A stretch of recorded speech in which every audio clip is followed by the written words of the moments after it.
Alright guys, today's goal, the learner will understand sequences. So we're going to have infinite sequences, limits of infinite sequences, arithmetic and geometric sequences, and sequences and graphing calculators. And why infinite sequences, especially those with finite limits, are involved in some key concepts of calculus.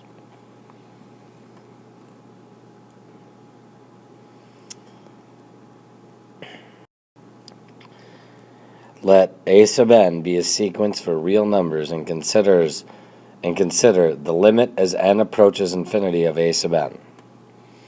If the limit is a finite number L, the sequence converges, and L is the limit of the sequence. If the limit is an infinite or non-existent, the sequence diverges.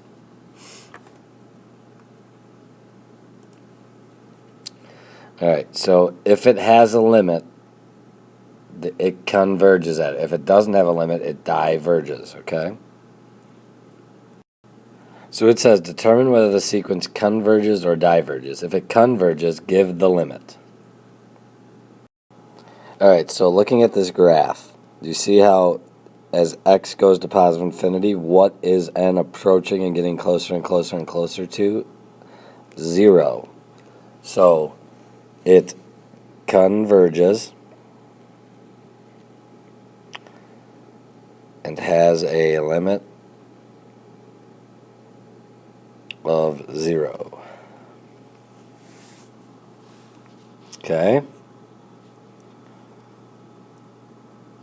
So let's look at another one. Arithmetic sequences. Alright. A sequence, a sub n, is arithmetic if it can be written in the form a plus d, a plus 2d, a plus n minus 1 times d, for some constant d. The number d is called the common difference. Each term in the arithmetic sequence can be obtained recursively from its preceding term by adding d.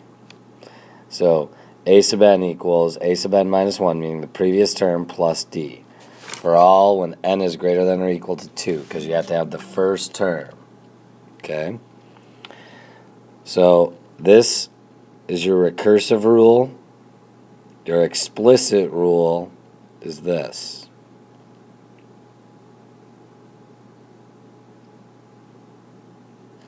Okay? Alright, let's take a look at an example.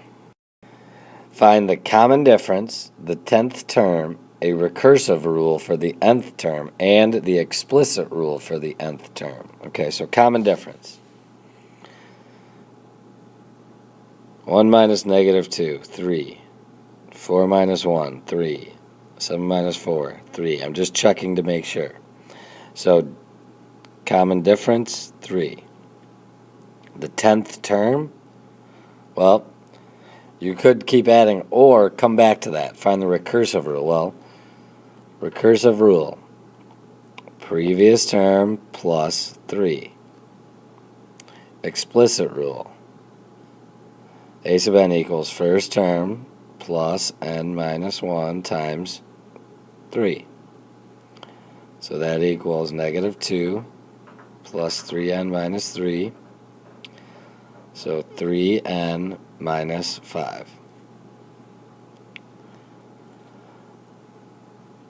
So there's part C.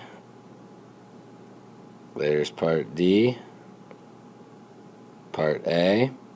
Now for part B, just use this. A sub 10 equals 3 times 10 minus 5. 25. So there's arithmetic sequences. When you're adding or subtracting something, the same thing every time.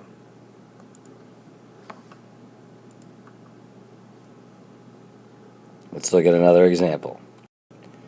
A geometric sequence. A sequence a sub n is a geometric sequence if it can be written in the form a times r squared, a times r to the n minus 1, for some non-zero constant r. The number r is called the common ratio. Each term in a geometric sequence can be obtained recursively from its preceding term by multiplying r is a sub n equals a sub n minus 1 times r. So the previous term times r when n is greater than or equal to 2. Alright, so now, just like we said, here's the recursive rule. The explicit rule is this. First term times r to the n minus 1. Okay, so let's look at some examples here. Find A, the common ratio, B, the 10th term, C, the recursive rule for the nth term, and D, an explicit rule for the nth term. So, okay, so let's start with A. Part A. 6 divided by 2 is 3. 18 divided by 6 is 3.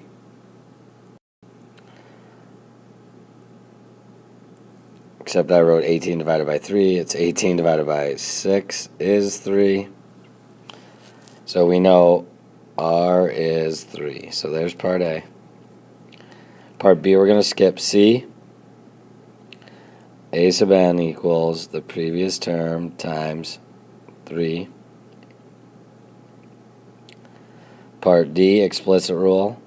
A sub n equals 2 times 3 to the n minus 1.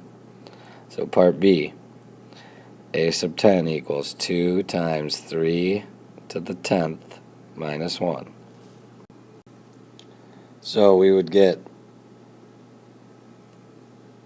a to the 10th equals 39,366. Alright, so let's look at the next problem. Alright, so here's some graphs. It says one way to graph an explicit defined sequence is scatter plots of the points k, comma a sub k. A second way is to issue sequence mode on your graphing calculator. Okay? So there is a sequence mode if we need it. Alright. Another thing connected with this, Fibonacci sequence. So see how it says defined recursively? And they give you the first two previous terms. You have to be given at least one previous term. So if I said a sub 3, that would be a sub 3 minus 2 plus a sub 3 minus 1. A sub 3 equals 3 minus 2, a sub 1 plus a sub 2. Well, a sub 1 is 1, a sub 2 is 1, so you get 2. And then it would keep on going. See you guys tomorrow.